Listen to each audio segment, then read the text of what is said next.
Daí, como eu acho que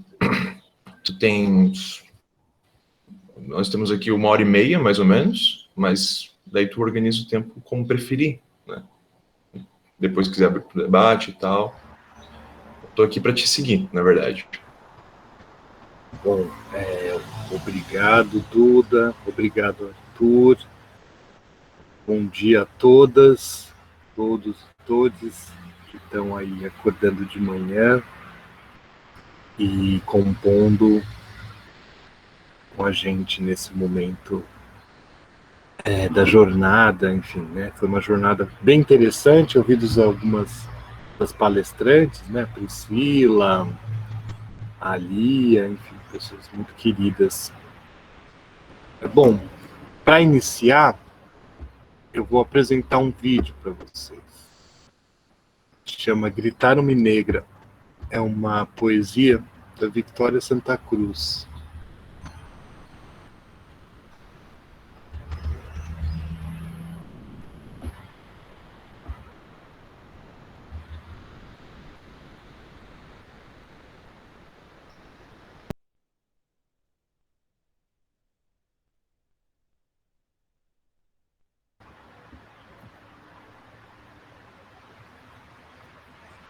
Bom,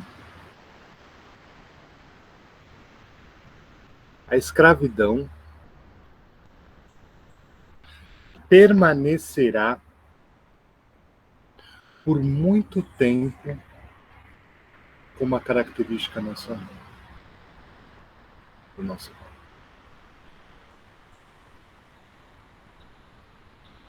Ela espalhou por nossas vastas solidões uma grande gravidade. Seu contato foi a primeira forma que conheceu a natureza virgem do país. E foi a que ele guardou. Ela povoou como se fosse uma religião natural, viva, com seus mitos, suas legendas, seus encantamentos. Insuflou-lhe sua alma infantil, sua natureza sem pesar, sua lágrima sem amargor, seu silêncio. Sua alegria sem calma, sua felicidade, sem dia seguinte. É um suspiro indefinido que exala o luar das noites do norte. Esse texto que eu declamei agora é do Caetano Veloso, chama Noites do Norte. Eu gosto de começar com ele e com a poesia da Victoria Santa Cruz, que eu acho que é uma boa introdução para a temática que a gente vai trabalhar hoje,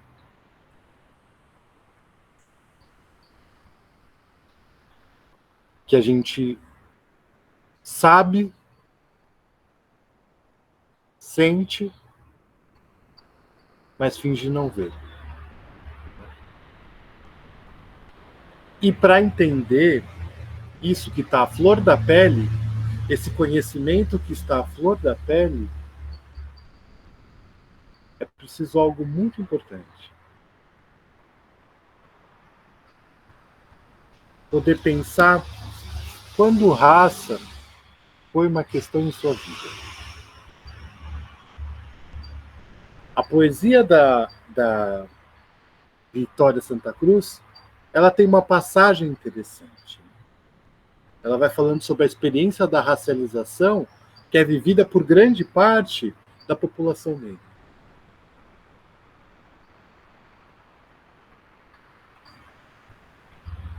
Primeiro, chamaram-na de negra.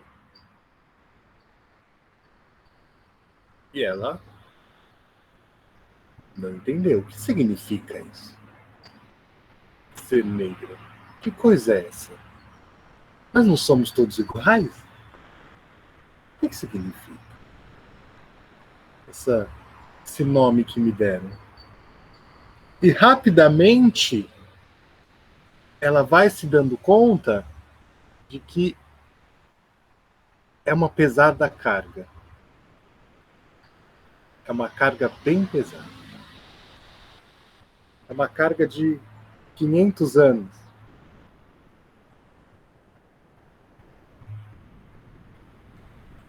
Mas em seguida, ela ressignifica esse nó. E é essa passagem que a gente vai fazer hoje.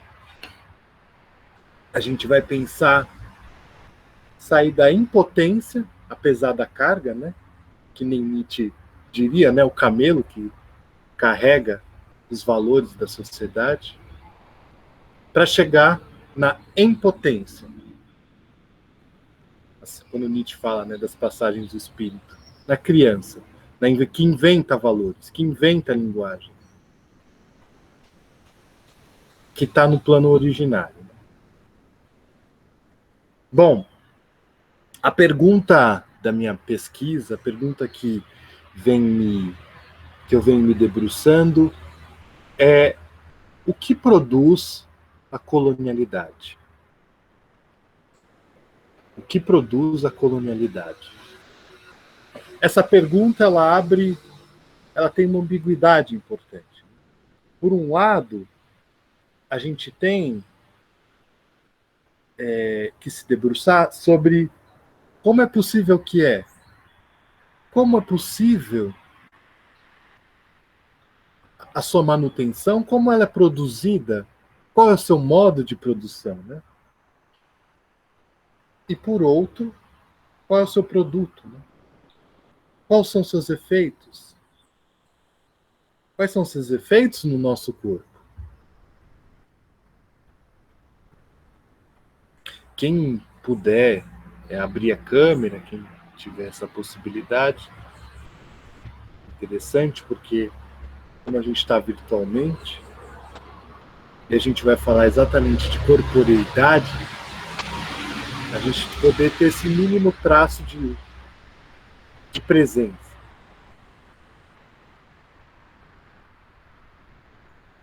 E aí, enfim, seguindo, né? Como a psicologia pode e deve tratar seus efeitos, os efeitos da colonialidade. Como a psicologia pode e deve tratar os efeitos da colonialidade?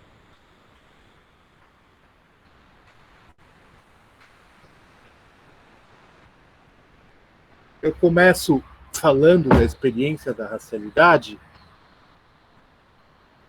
a experiência das relações raciais, que quer dizer, se refere tanto às pessoas negras como às pessoas brancas. Por mais que muitas pessoas ainda não se vejam como racializadas, mas o são, é importante dizer que isso não é um recorte. A gente não está aqui fazendo um recorte dentro da psicologia, não. A gente está falando de algo transversal a ela. Independente da teoria, da abordagem, da linha, enfim, independente do que você está fazendo dentro da psicologia, a experiência da racialidade e é transversal. Seja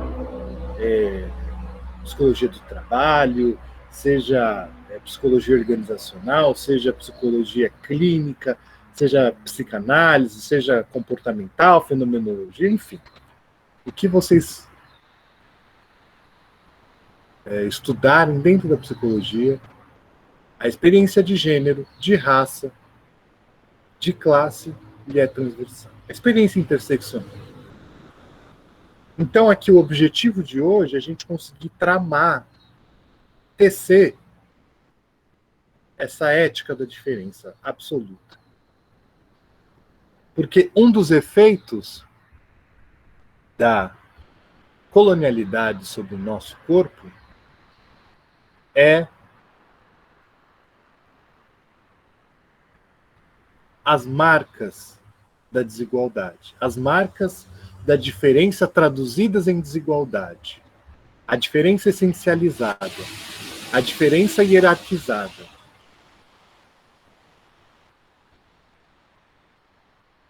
Eu posso aqui perguntar, só para explicar o que eu estou dizendo, eu posso aqui perguntar a vocês quem gostaria de ser uma mulher negra, ser um homem negro no Brasil, que não é, logicamente.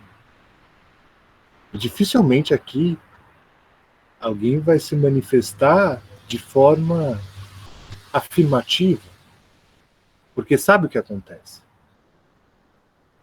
Porque sabe o que significa ser negro no Brasil. Então não somos todos iguais.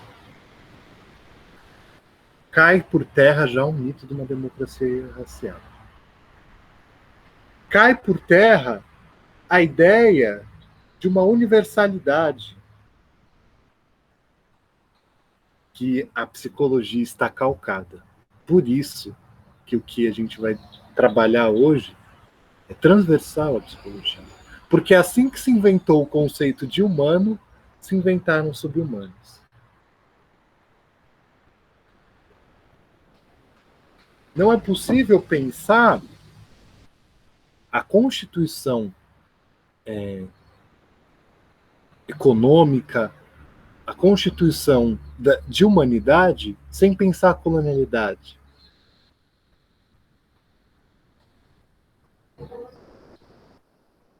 Hoje, o humano é igual à branquitude. Falar em humanidade é falar em branquitude.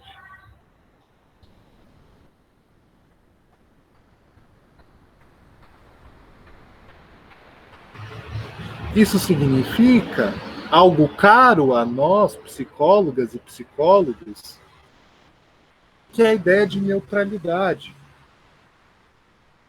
De que seria possível, de alguma maneira, estar fora desse campo, se colocar fora desse campo, em que todos estamos marcados por nosso gênero, por nossa raça, por nossa orientação sexual.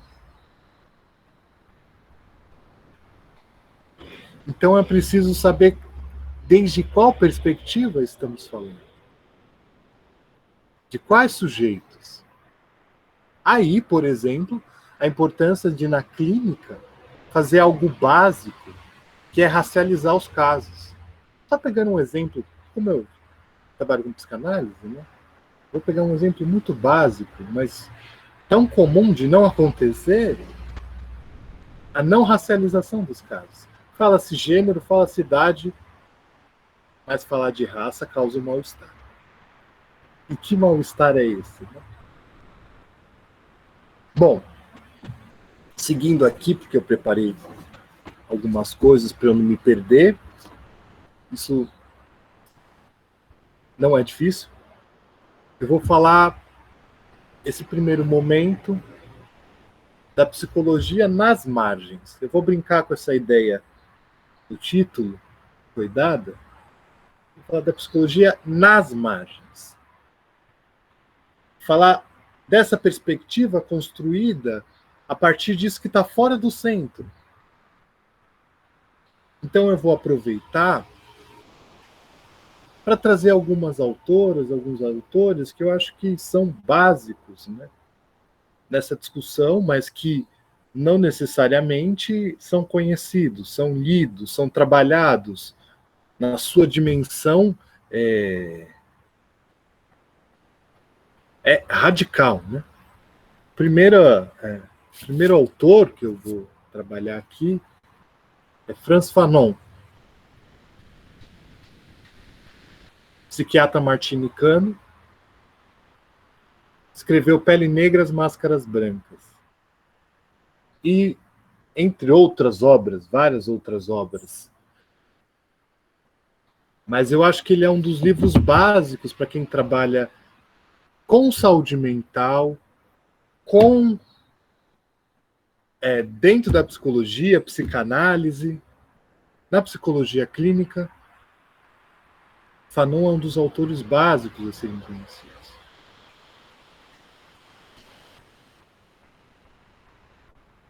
E nesse livro ele vai trabalhar uma série de coisas que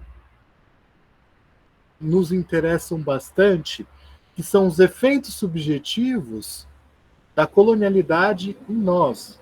Eu vou ler um trecho aqui. Só um trechinho, rápido. Existe uma zona do não ser, uma região extraordinariamente estéril e árida, uma encosta perfeitamente nua, de onde pode brotar uma aparição autêntica.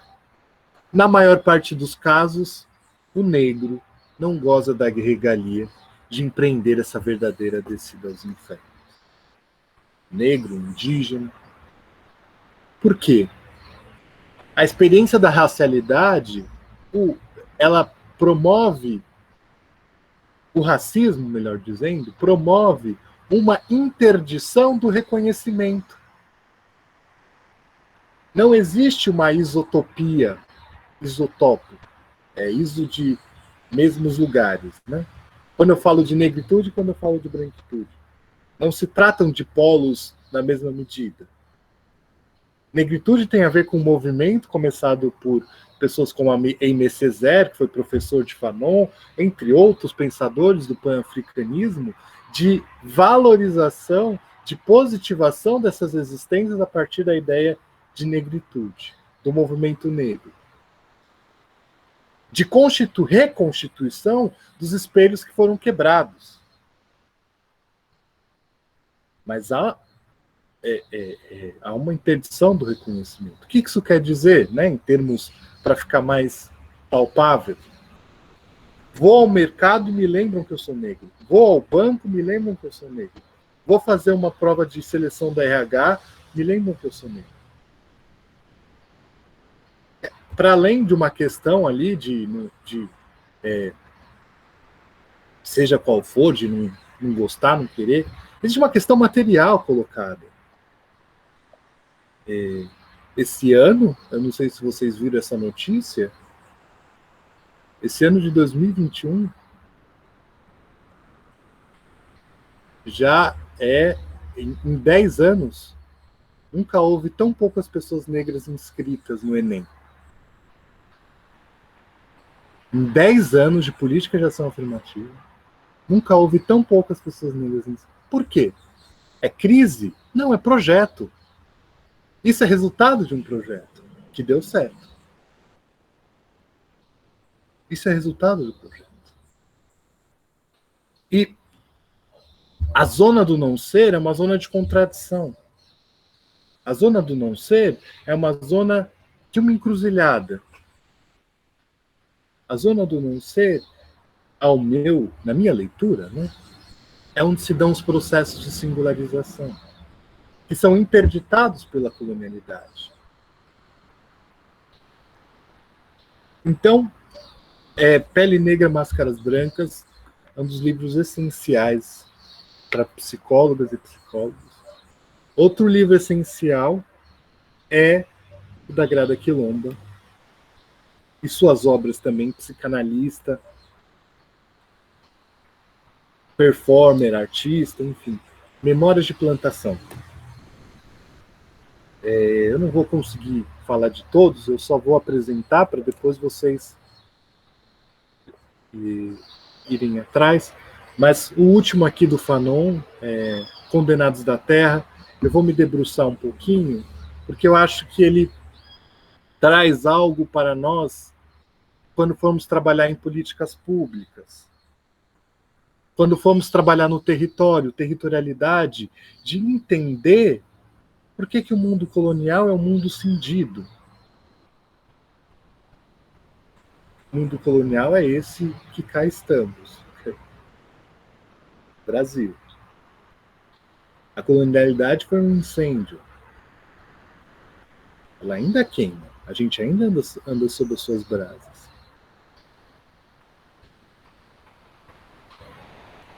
E eu vou ler mais um trecho aqui do Condenados da Terra, que nos interessa bastante. Fanon vai dizer o seguinte: o mundo colonizado é um mundo cindido em dois.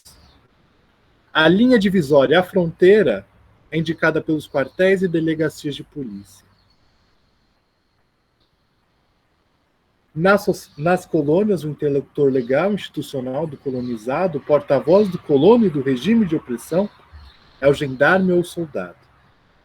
Nas sociedades do tipo capitalista, o ensino religioso ou leigo, a formação dos reflexos morais, transmissíveis de pai a filho, a honestidade exemplar de operários condecorados ao cabo de 50 anos de bons e leais serviços, o amor estimulado de harmonia e da prudência, formas estéticas do respeito pela ordem estabelecida, criam em torno do explorado uma atmosfera de submissão e inibição, que torna consideravelmente mais leve a tarefa das forças de ordem. Eu vou pular aqui um trecho aqui que vê-se que o intermediário do poder que utilizam é uma linguagem de pura violência. Uma linguagem de pura violência. Isso significa guerra às drogas, isso significa encarceramento em massa. A linguagem de pura violência é regra no território colonial. É regra, não é exceção. Porque, como a gente pode pensar, então, como é possível pensar, se não dessa maneira, o que aconteceu com a Kathleen Romeu, assassinada esse ano, grávida de 4 meses. Dizia a Tatiana Nascimento, né? Nos impedir de nascer é a nova modalidade de genocídio agora. Grávida de 4 meses. Morta por uma guerra às drogas. Mas não se faz guerra às substâncias, ao café, ao açúcar. Se faz guerra às pessoas. Que pessoas com endereço, com cor.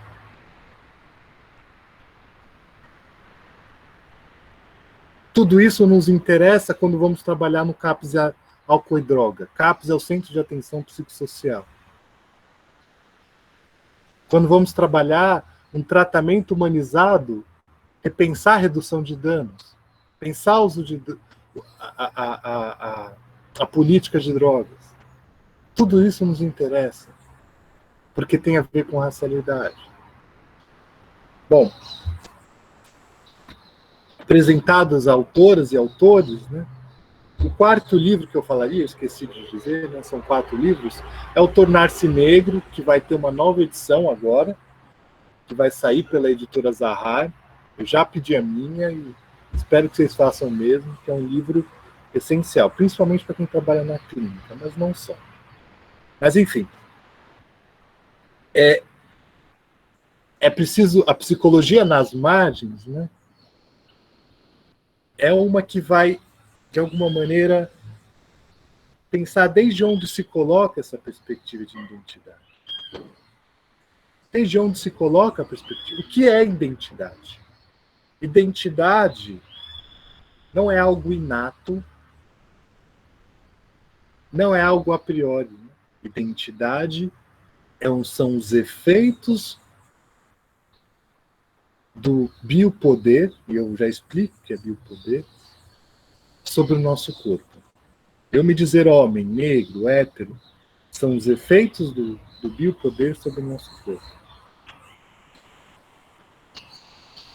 Biopoder se refere a uma ideia muito, de forma muito rápida, é uma ideia do Foucault, mas o principal dessa ideia é que toda política é uma política de corpos. Toda política visa a construção de um corpo, a construção de um eu, a construção de uma identidade, de uma individualidade. Depois eu posso falar mais sobre isso, mas essa ética da diferença absoluta que a gente está aqui tramando, ela tem avaliadoras, tem pessoas que avaliam essa ética, que já constituem ela, que são as feministas negras.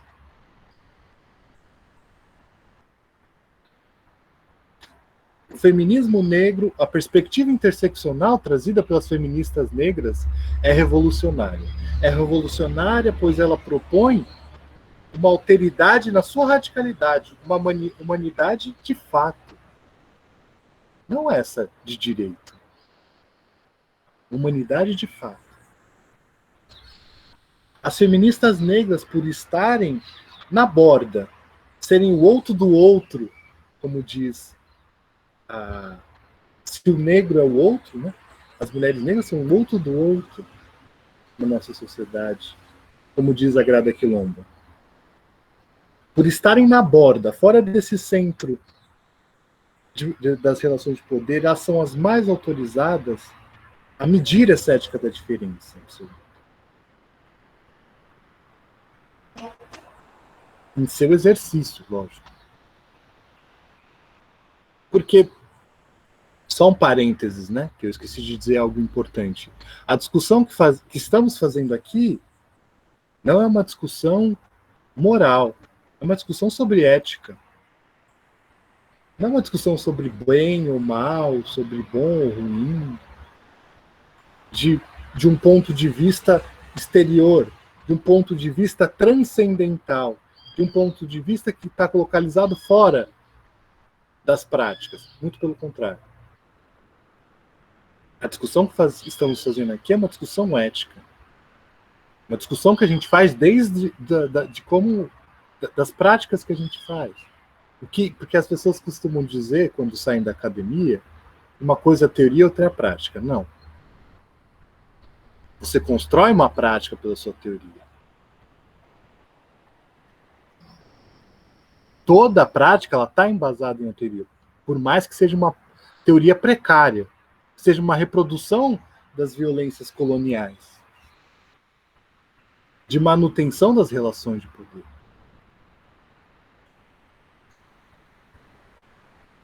Então, por isso que a gente está aqui tramando, né, essa ética da diferença absoluta. Bom, deixa eu seguir aqui. Nem sei como é que está nosso tempo aqui. Nossa Senhora, eu nem cheguei na metade ainda.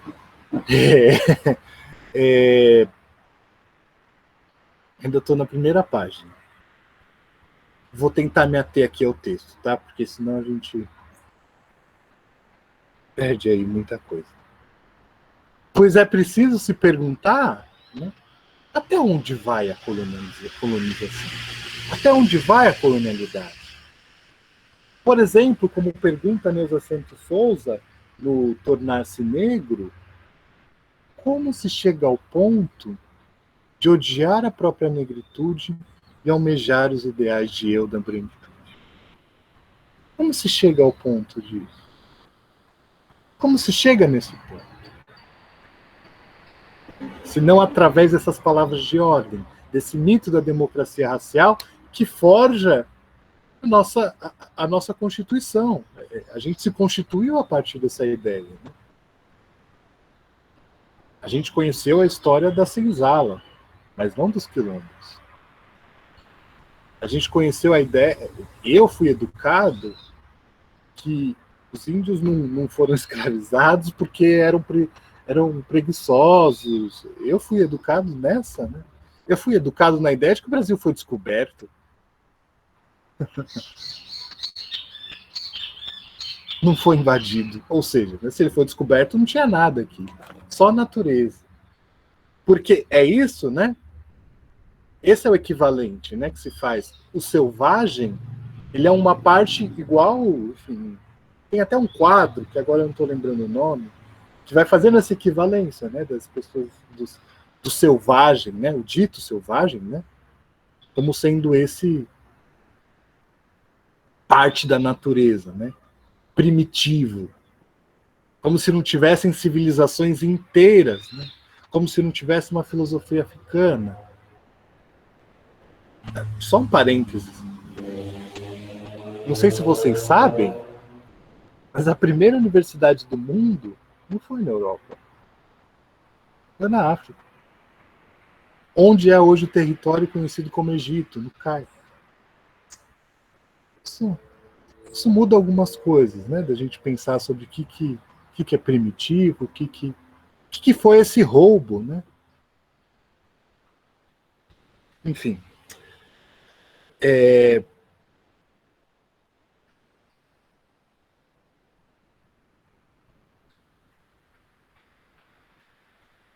eu vou pular aqui umas partes, e vou falar agora dessa psicologia produzida desde as margens. Ou ainda, né, como implicar Fanon na clínica. Eu vou falar agora um pouquinho mais da clínica, né? Mas como é que a gente pode colocar, né, a clínica a serviço dessa ética, dessa diferença do absoluto, dessa implicação nesse plano vital? Porque o problema da colonialidade, né, a questão central da colonialidade, é esse processo de exploração, dominação e inferiorização que se faz a partir dela. O quanto se isso autoriza processos de morte. Kathleen Romeu, João Pedro, João Alberto, Luana, enfim, os exemplos aí não faltam. Dessa autorização de processos de morte, dessa mortificação, desses corpos que são tornados descartáveis, matáveis, da necropolítica. Esse governo da morte.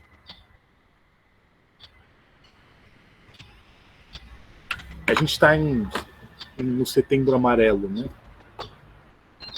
Em alguns lugares se discute muito isso. Mas um dado importante sobre essa discussão do suicídio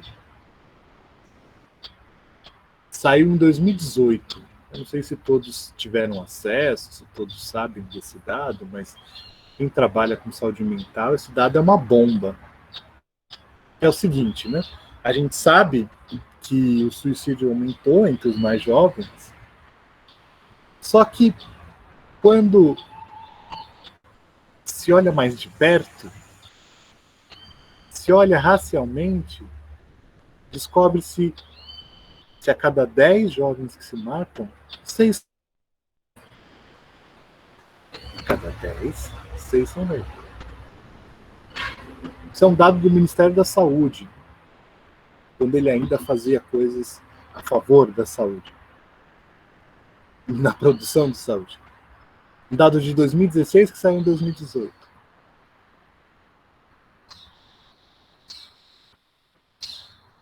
Ou seja, racismo mata. Essa autorização de processos de morte, ela não se dá só por agentes de Estado. Ela se dá pela vinculação exatamente nesse plano vital, que é o que eu estou me referindo. Esse processo de exploração, de hierarquização da diferença,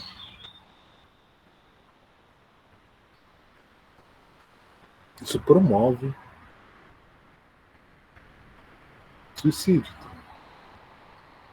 É dessa radicalidade que a gente está falando. Esse é um dos efeitos da colonialidade. E, bom, diante disso, né, como construímos uma psicologia que faz enfrentamento, que fale desde as margens de forma a se posicionar. Ainda, assim, a psicologia, ela é política, ainda que não se diga como tal. Ainda que se assuma uma posição apolítica, isso já é uma posição política. Isso é preciso ser dito, está muito bem elucidado. De que diante disso, não tem como, de alguma forma, se colocar à parte, fora. Tá bom, não. Essa miséria toda não me diz respeito. Estou aqui no meu consultório, estou aqui no meu processo seletivo, isso tudo me diz respeito. Mas uma hora bate a porta, né? E aí, para a gente pensar isso, eu trago uma das iniciativas, né, que o coletivo que eu faço parte de um coletivo, como o Arthur disse, chama Margens Clínicas. É um coletivo de psicólogas e psicanalistas que visa o enfrentamento à violência de Estado. Violência de Estado, a gente falou um pouco, mas ela é muito próxima à ideia de violência colonial. Existem várias leituras dentro do grupo, e é um grupo que é diverso, e é por isso que é importante, né, a importância de discutir a diferença, né? A violência de Estado é muito próximo a essa ideia que eu trouxe do projeto. A história do Brasil, né, a história da Constituição, a formação do Estado brasileiro, ela está calcada no genocídio. No desaparecimento e morte dos corpos. Até hoje. Os condenados da Covid, né, como diz o Davidson. Condenados da Covid. Quando você olha os dados de vacinação da população negra, você vai entendendo o que é violência de Estado. E sabe-se já, e tem pesquisas que mostram que se a vacinação fosse feita por territorialidade, que se traduz em raça, ela teria outra efetividade. Que já se tem esses dados, né? Apareceu na CPI, inclusive, não sei se foi a Jurema de Werneck que apresentou, mas que a maioria das pessoas que morreram de Covid são indígenas e negras. Mas, bom, frente a isso, né, que a proposta que a gente tem pensado em imagens clínicas é de aquilombamento.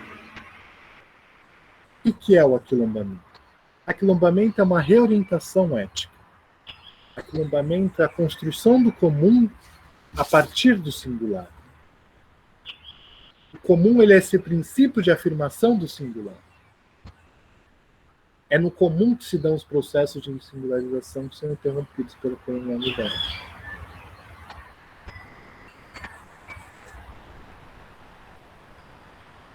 É uma reunião de vagalumes, né? Diante das luzes do poder,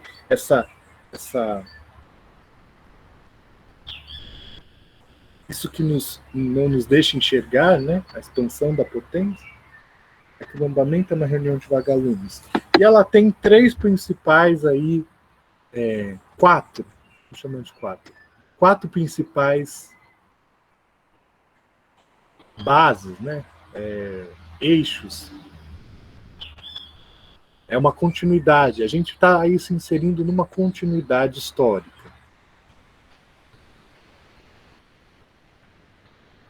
Tem um ditado, um dito africano que diz, né, nossos passos vêm de longe.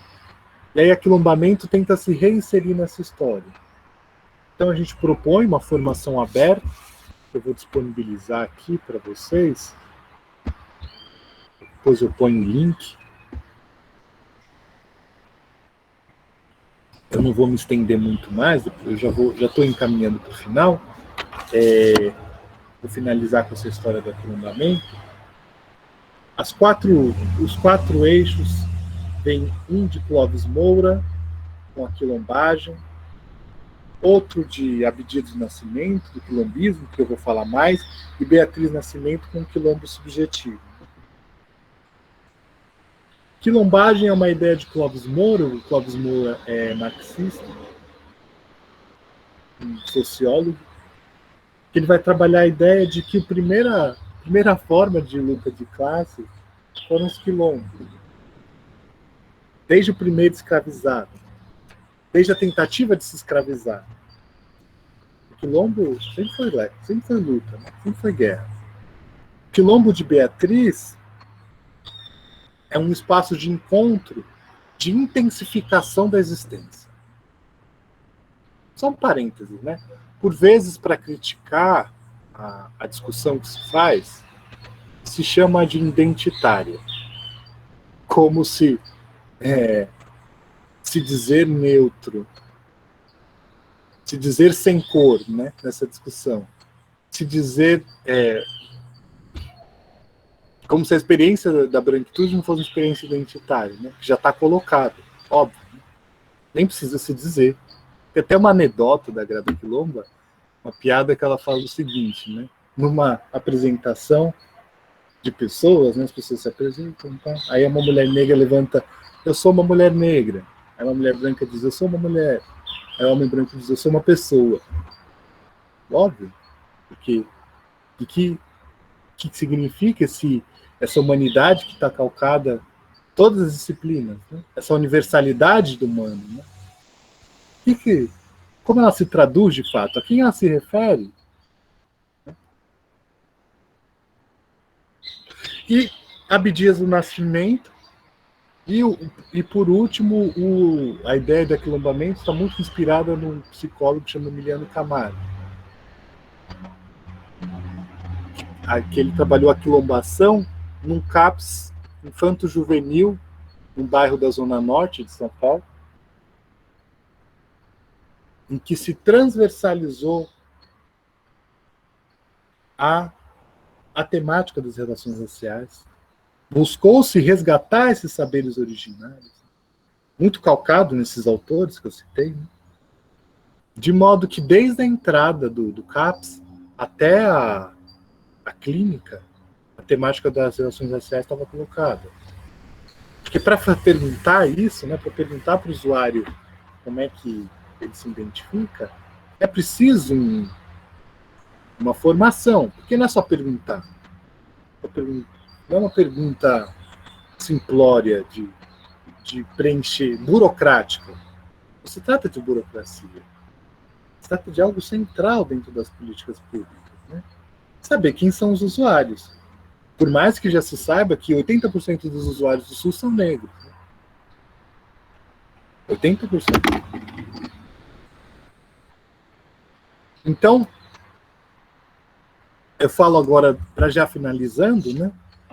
Eu vou falar um pouco do quilombismo de Abdias do Nascimento, que eu acho que é um livro bastante rico,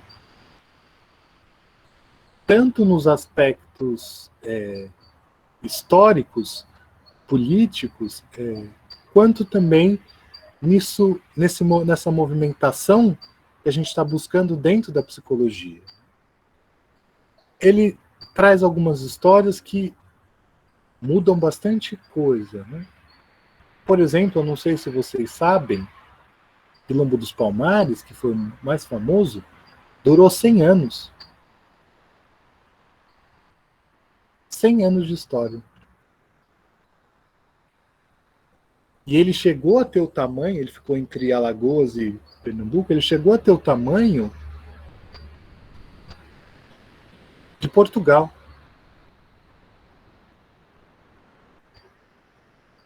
Isso muda um pouco essa fantasia colonial de que de uma passividade, né? Isso muda algumas coisas, né? E ele vai contando a história de Quilombo do Campo Grande, Sapucaí, Quilombo do Urubu, que era chefiado por uma mulher, Zeferina. Quilombo do Jabaquara, Quilombo dos Garimpeiros, enfim. Toda uma história que foi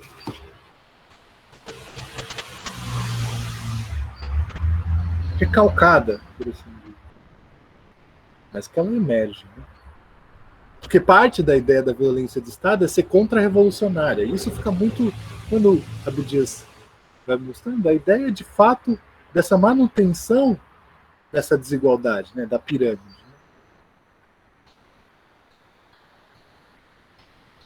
E aí é preciso saber em qual lado a gente quer estar nessa história. Né? Como diz o Darcy Ribeiro, né? Fracassei no projeto com os indígenas, fracassei no projeto da construção de uma universidade, fracassei na alfabetização, mas meu fracasso são minhas histórias. Nunca queria estar do lado de quem me venceu. A gente sabe que é uma luta inglória. Mas é por não existir outra... Não há outra coisa a ser feita nas universidades, né? E aí, trazendo o papel das universidades, né, da universidade, que é de introduzir elementos perturbadores, elementos que movimentem o pensamento, né, de que se pense algo diante disso, né? Não só de reprodução que está posto. Então, eu não vou nem entrar no assunto de uma necessidade de uma disciplina de psicologia e relações sociais. não vou nem, eu acho que eu nem preciso dizer disso, né? Acho que, de alguma maneira, já está óbvio, né, que uma conversa aqui, teve outras pessoas importantes que trouxeram isso, mas eu vou enfatizar isso, que uma disciplina eletiva, enfim, que aquilo aqui que eu trouxe foi só uma provocação, né? E aí, para finalizar mesmo, porque eu quero conversar com vocês, ouvir vocês, essa ideia do Abdias do Nascimento, encerro com ela, que ele diz o seguinte: a envergadura do nosso projeto de uma evolução cultural permanente, né? Cultura que não só é entendida como produção de objetos artísticos, mas de paradigma mesmo, né? E todos sabemos que revolução não pode ser considerada apenas na substituição de uma pessoa por outra, ou mesmo na troca de um sistema por outro. Ao contrário, uma revolução cria ambos, um sistema e pessoas. O sistema de valores é a espinha dorsal de todas as culturas.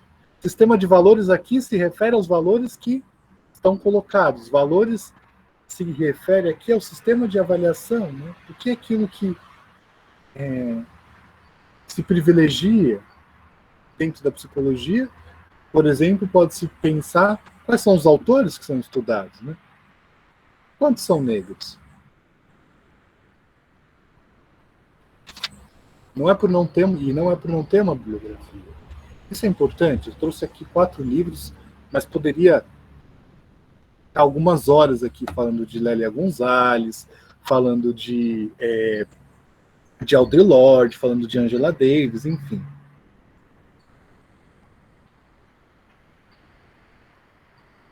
Mas que, de alguma, a gente possa, né? Desde as margens que estamos, né? Seja do capitalismo, seja estamos aqui no capitalismo periférico, né?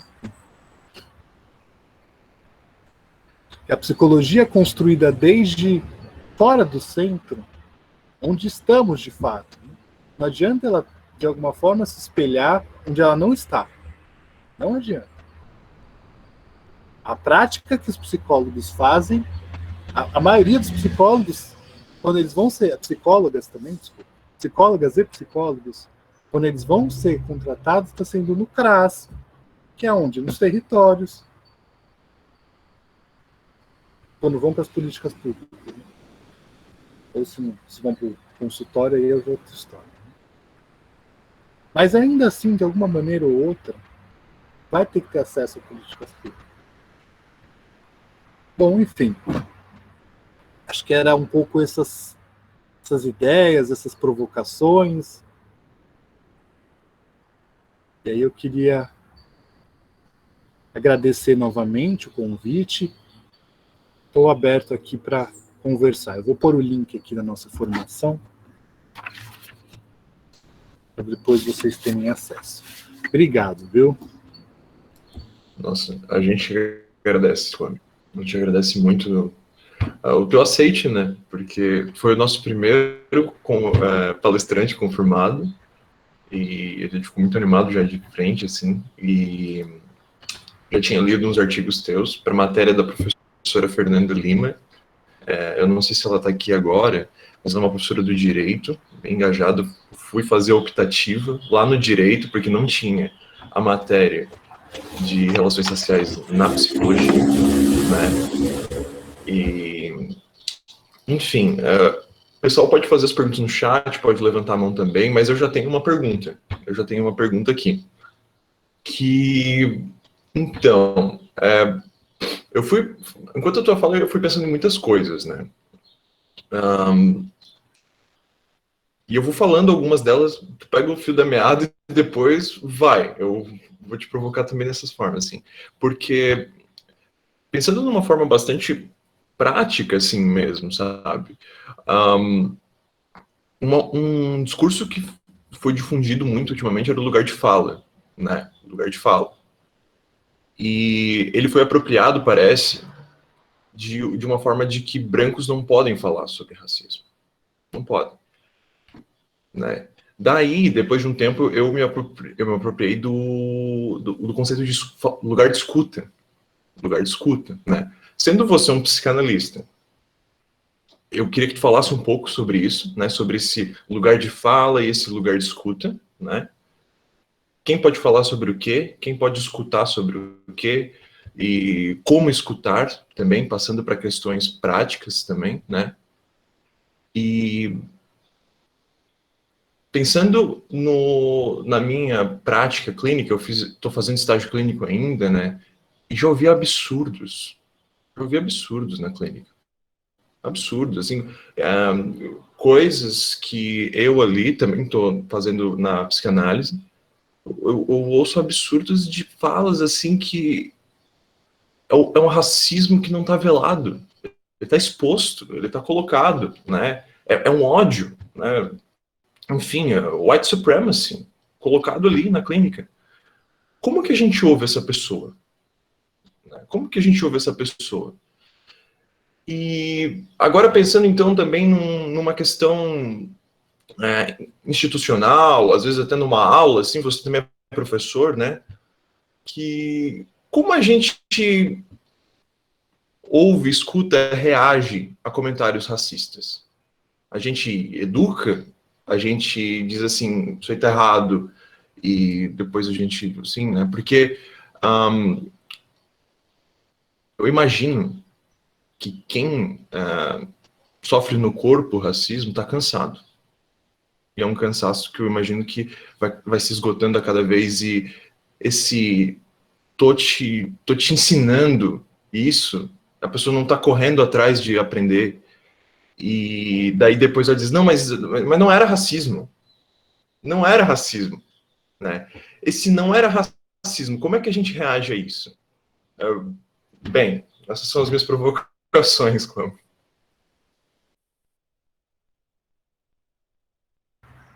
Vamos ter que ter mais uma hora aí, né? Arthur,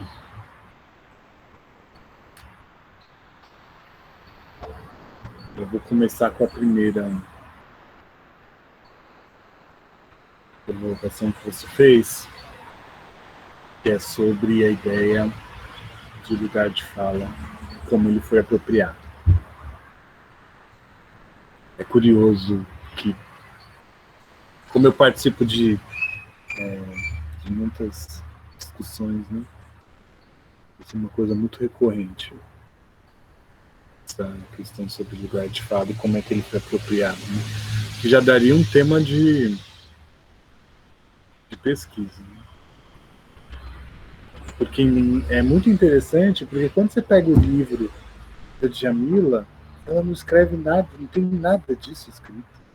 Ela vai se referenciando nas feministas negras, pega espírito. Não, começa com a Sojourner Truth, o discurso que ela fez lá nas sufragistas, em 1800 e alguma coisa, aí depois alguém escreve o discurso Eu não sou uma mulher, e eu não sou uma mulher. Ela vai questionando isso mesmo, fala, pô, mas e eu não sou também uma mulher? Ela vai trazendo já a semente do que seria o feminismo interseccional do final do século XIX. Aí em seguida ela fala da Spivak, fala da Audre Lorde, em nenhum momento, né, aparece essa ideia de quem pode falar ou quem não pode falar. Mas foi lido assim, né? Não por acaso, né? A gente sabe que tem um imaginário aí, né? De que ela disse isso. O que se, ao meu ver, né? A minha leitura e também o que está, né? Meio escrito também é de que é uma ferramenta sensível de análise das relações de poder.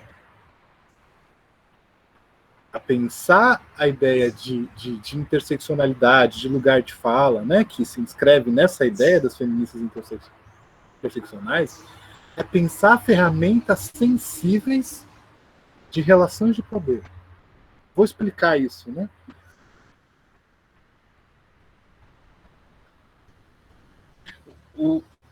As questões de gênero, as questões de raça,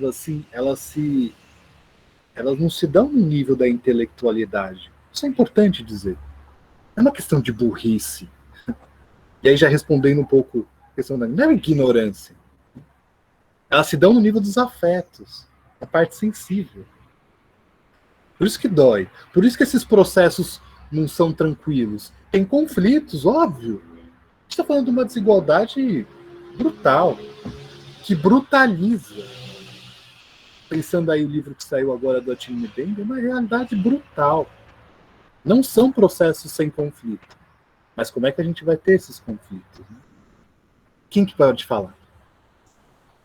E a fala é uma negociação, né, como diz a Grada Quilombo, né?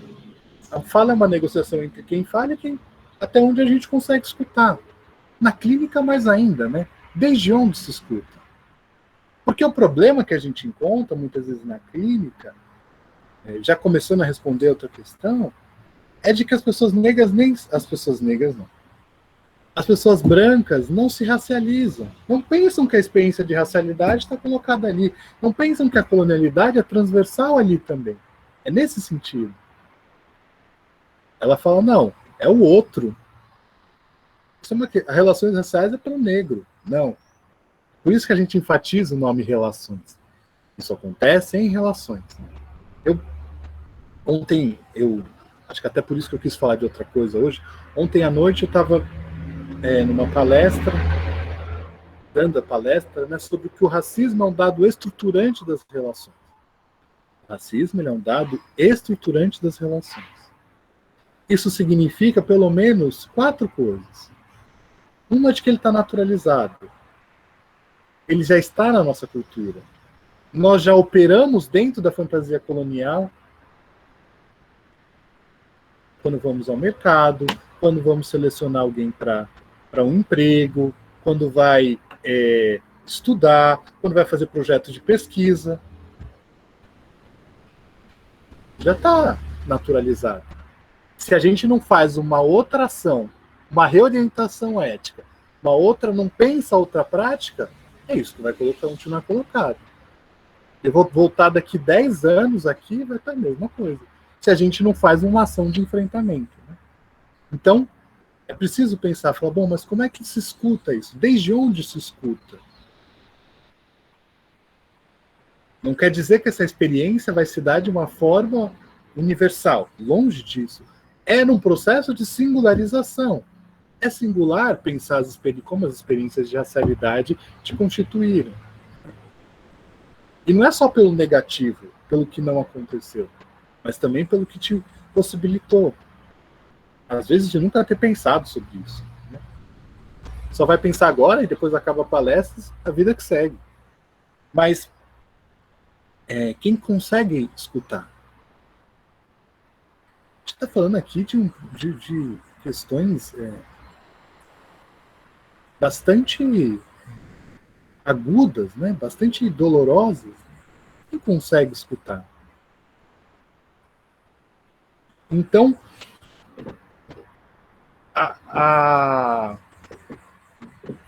a ideia é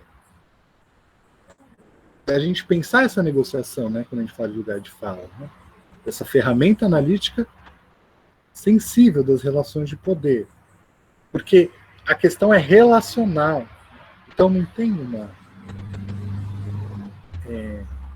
algo isolado aí.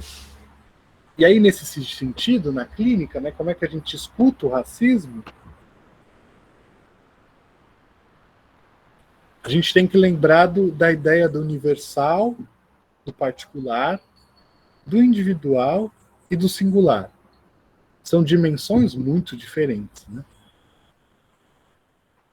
Quando a gente pensa o luto, vamos pensar a ideia pensar a morte. A morte é universal. Todos somos mortais, enfim, morte é universal. No entanto, morre-se uma vez só, de forma singular. Todos morreremos de forma singular. No entanto, algumas mortes, quando se olha na história, no território,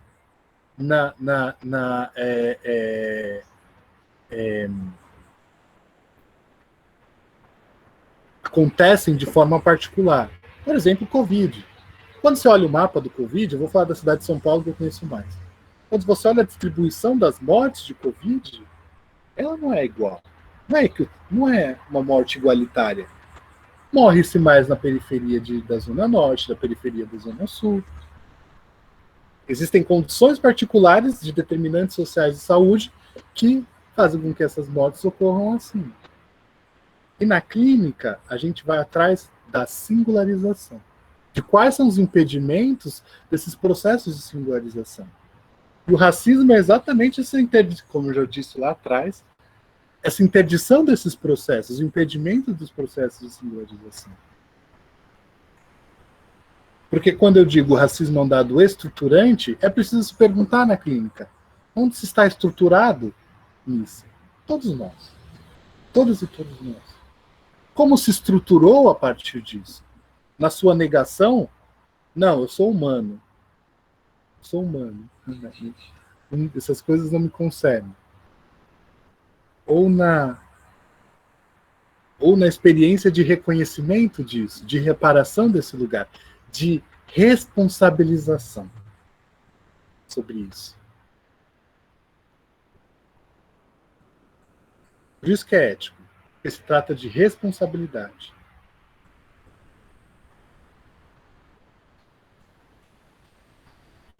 Não de culpabilização. Não se trata de culpa. Não se trata do âmbito moral. Novamente, né, vou repetir.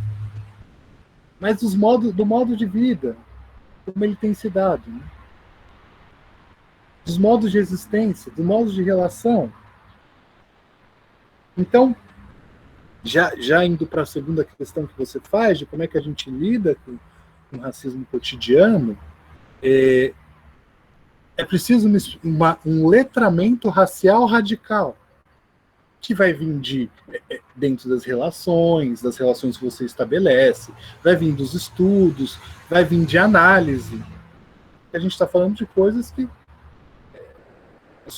na sua maioria, estão recalcadas. Né? Você não quer ter acesso a isso. Você não quer saber disso. E aí silencia. Né? A gente existe, mas é lógico, né? Existe uma série de condições particulares para produzir esse silenciamento, né? Que é o que a Cida Bento vai falar do pacto narcísico da branquitude, que é isso de não se fale disso, não se quer saber disso, não se pode saber disso. Por isso que nunca é racismo, não é racismo, nunca vai ser. Nesse sentido desse reconhecimento, porque reconhecer-se já é implicar-se.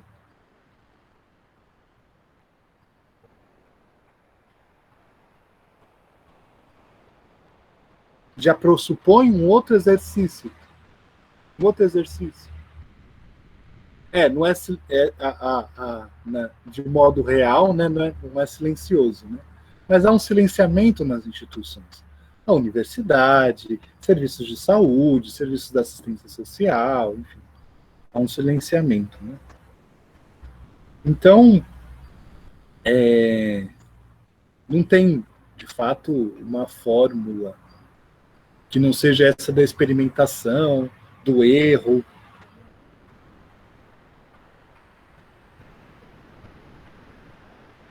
De alianças.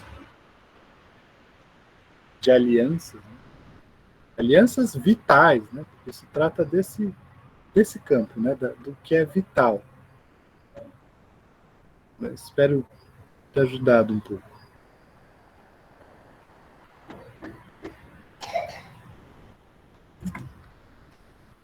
Acho que ajudou, sim. Acho que ajudou muito. O pessoal tem mais alguma pergunta aí? Só um momentinho que eu preciso pegar minha filha aqui. Espera só um momentinho, só um segundinho. Tá? Imagina. Imagina.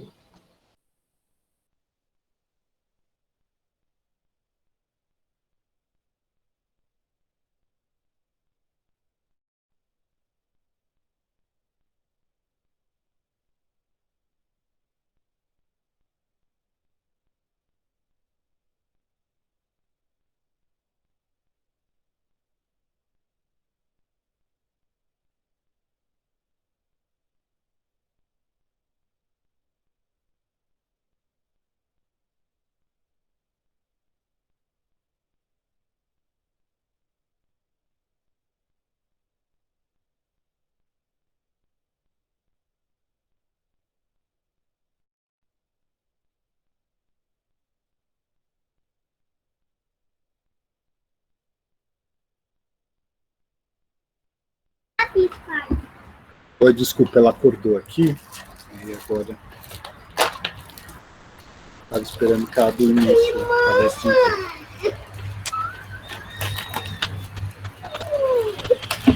mas ela acordou aqui.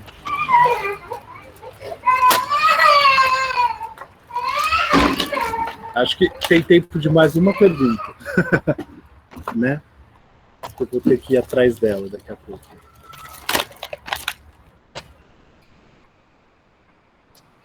A minha outra pergunta que eu pensei é baseado num conceito que eu estou estudando para o meu TCC e que, bem, como eu estou estudando para o meu TCC, ele acaba dominando a minha visão de mundo no momento, que é o da Heimlich, o do Freud, o inquietante. Já ouvi tu falar também do estranho familiar, né? E eu acho que isso vai também ser um pouco mais abordado hoje no Cinepsico. Pessoal, assistam hoje, a gente vai passar um filme muito interessante. A gente vai ter um... Ah, a Alice colocou uma questão, eu não vi. Tá, então vou fazer as duas. Vou fazer minha pergunta e depois vou fazer a da Alice, que eu não encontrei a dela. Que é o estranho familiar, né? Falar sobre exatamente essa experiência, né? Que é a repetição de algo que é não dito, né? E que é recalcado, que vai encontrando novos objetos, mas que é algo, é uma sensação, né? Que é como se fosse o racismo, ele aparece, né?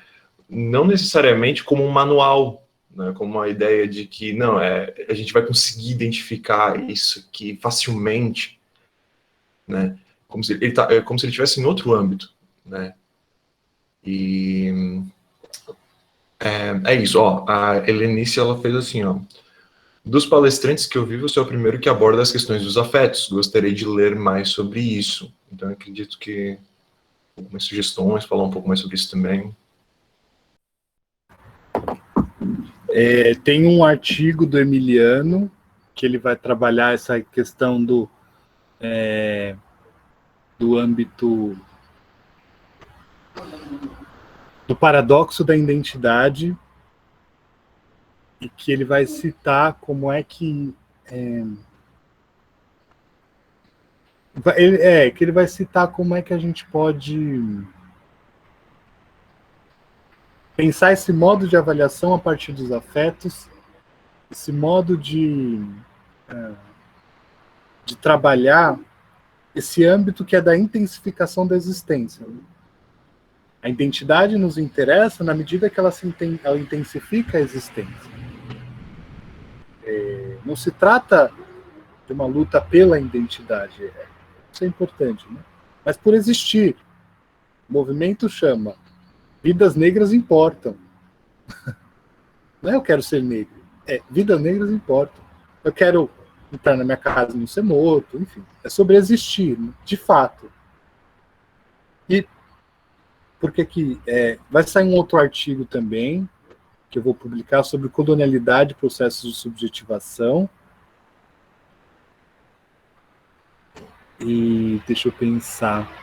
Tem poucas coisas, assim, infelizmente. Infelizmente ainda não tem muita coisa. Tem o livro da Grada, né? Memórias de Plantação. Acho que ele é um livro essencial. E Pele Negra e Máscaras Brancas. São as principais obras, assim, helenice. Agora, sobre esse estranho familiar, né? Acho que uma das questões, né, importantes, né, sobre isso que eu vejo tem um texto da Neuza Santos Souza que ela vai trabalhar a ideia do estrangeiro familiar a partir da ideia da racialidade, né? Não sei se você conhece esse texto dela, mas é um dos textos mais bonitos que ela escreveu, que chama Estrangeiro Nossa Condição. Em que ela vai dizer o seguinte, né? Vou citar ela aqui. Só um minutinho para eu achar aqui. o estrangeiro, nossa condição. Ela vai trabalhando nessa ideia do Dusan Heimlich, a partir dessa ideia do estrangeiro nos habita. Vai fazendo todo um texto muito interessante. Ela vai dizendo assim: contra o racismo de todas as cores, de todos os sexos, de todas as crenças, de todas as línguas, de todas as culturas, todos os países, contra esse horror que nos valha, o estrangeiro de toda parte, o estrangeiro do exterior e do interior e de nós mesmos.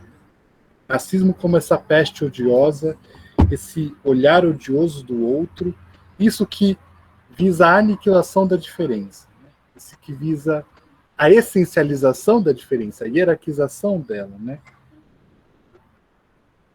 Que é um modo de impor lugares, de interrupção da passagem da diferença. Porque você torna o negro é alguém específico, o indígena é alguém específico. Tem até, eu estava lendo essas coisas de meme, né? O Daniel, do Mundo Curu, estava no aeroporto, né? Cuidando da vida dele. Ele é um indígena. Aí chegou uma pessoa e falou: ah, índio viajando de avião? Aí ele falou: é que eu não aprendi a voar ainda. Mas eu estou tentando. Porque vai dizendo desses lugares que a gente carrega na fantasia colonial dos indígenas, que eles não podem ter celular, de que eles têm que morar na aldeia, de que eles não têm que morar na cidade. Né? E a gente está fixado ainda nessa repetição, né, do descobrimento. Né? Acho que é um pouco isso. Né? Não sei se tem mais alguma questão.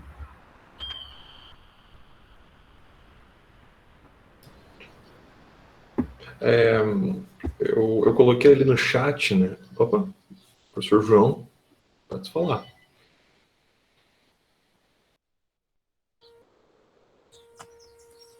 Muito bom dia a todos e a todas. Olha, eu estou aqui encantado com as palavras do Kwame. Me senti contemplado em muitos aspectos, sabe? E essa abordagem assim inicial, onde ele faz uma apreciação contundente do valor da subjetividade.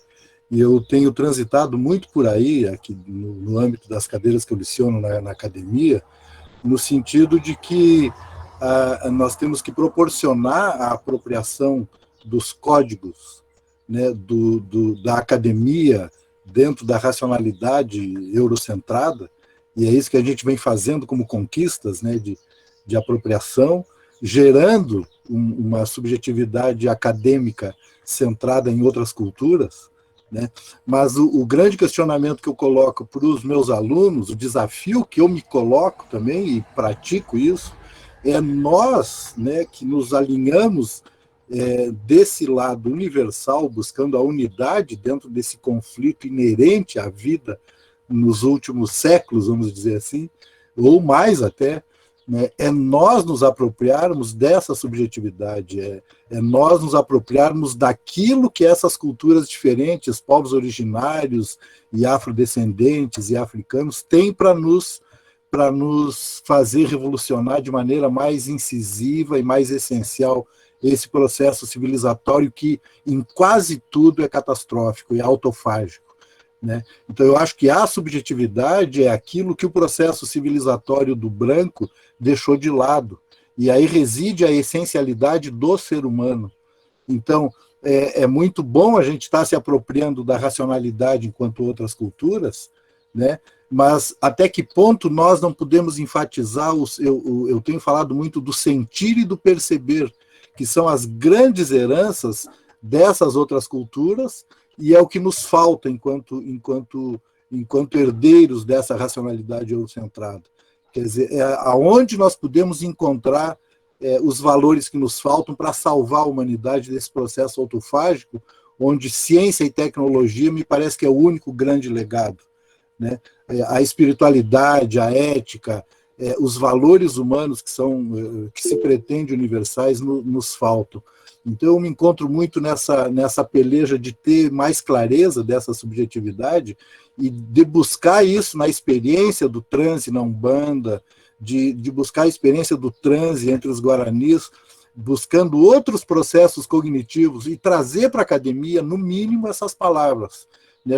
Assim, justificando e testemunhando a importância e a necessidade desses outros processos cognitivos como eminentemente revolucionários, eminentemente necessários para a gente enxergar uma luz no fim do túnel. Então, essa subjetividade também deve ser construída com base nessas raízes, né, tradicionais. Eu não sei se eu me faço entender, se eu revelo aqui a minha própria angústia, ou se isso tem algum sentido do teu ponto de vista, Kwame. Muito bom te ouvir, fico assim emocionado e grato, viu? Muito obrigado, viu, João? Professor João. Muito obrigado aí pelas palavras. Eu vou tentar trazer alguns pontos aqui, enquanto eu dou o brinquedo à minha filha, para a gente conseguir finalizar. Que eu acho que tem muito se ganha, né, esse percurso, quando a universidade se propõe a esse lugar, né, de diálogo, de abertura, por exemplo, com os movimentos sociais, por exemplo, com esse resgate de outro modo de se entender o campo das relações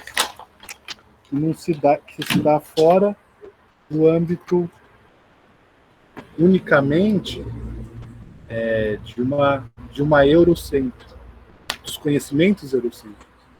Quando entende que os conhecimentos da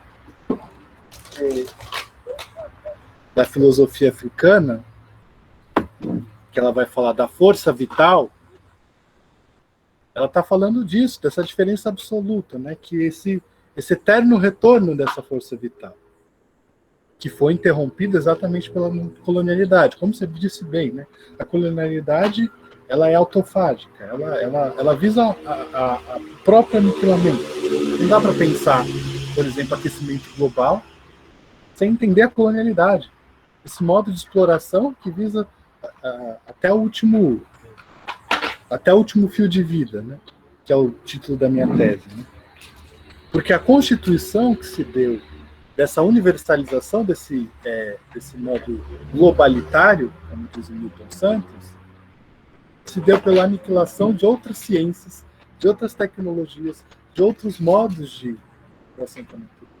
Então, por isso que é inseparável o genocídio. Por isso que ele vai continuar acontecendo. Eu vou voltar daqui ano que vem, eu vou falar de um outro caso de genocídio. Ele está constitutivo desse modo de vida que a gente se insere, principalmente nisso que a psicologia se debruça tanto, que são relações de alteridade. Como é que James Baldwin vai dizer o seguinte, né? Como é possível escravizar, humilhar, xingar, quietificar, invisibilizar, silenciar, sem se tornar algo monstruoso? Como é possível? Dizendo disso, né, de como é que tipo de relação de alteridade se tem quando só você é humano e grande parte das pessoas está excluída dessa humanidade. É sobre isso, né, que Fanon vai falar no Pele Negra, Máscaras Brancas, do efeito da colonialidade nas pessoas brancas também. É isso também, desse que tipo de relação de alteridade se constitui quando você não é racializado e o outro é. Como é que se dá essa relação? E aí é por isso que é importante a gente fazer esse processo involutivo. Involutivo no sentido do resgate desses saberes, dessas histórias de outras tecnologias e outras ciências, né, que foram subjugadas. Né? Mas, bom, acho que eu já me estendi muito e vou já encaminhar aí para as considerações finais. Eu vou tomar essa liberdade, eu vou ter que sair também, para fazer esse convite a conhecerem a formação aberta do aquilombamento. Na quarta, a gente vai ter mais uma conversa com o Almir, que é do Quilombac, e os vídeos estão todos disponíveis aí. O Arthur pôs eu pus, né? Eu pus aqui o link no chat da formação aberta. A gente fez aniversário mês passado, 1 ano de formação aberta, e foram conversas assim que eu acho bem interessante de serem escutadas na sua totalidade mesmo, no sentido formativo, né? Porque eu acho que essa pergunta que você faz, Arthur, ela é importante para continuar enquanto uma questão para ressoar, para sustentar-se, né?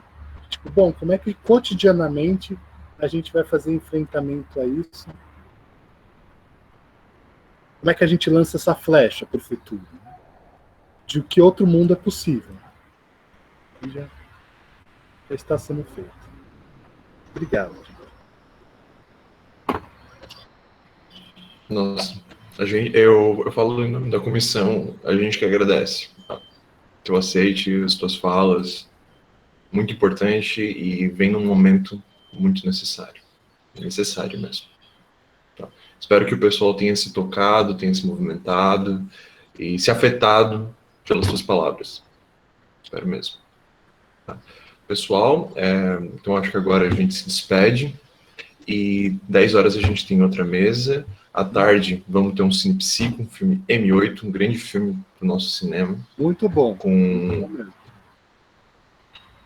E com um outro palestrante muito bom também, que é o Nilson Lucas, existencialista Fanon, vai falar de Fanon também, para quem se interessou. Muito bom. À noite Nilson, também temos muito bom também. Muito massa. E à noite temos a finalização, o grande final da nossa jornada. Então é isso, pessoal. Dá tempo de tomar uma aguinha, esticar as pernas, que daqui a pouco tem mais. Tchau, tchau. Muito obrigado por mim de novo. Abraço. Tchau.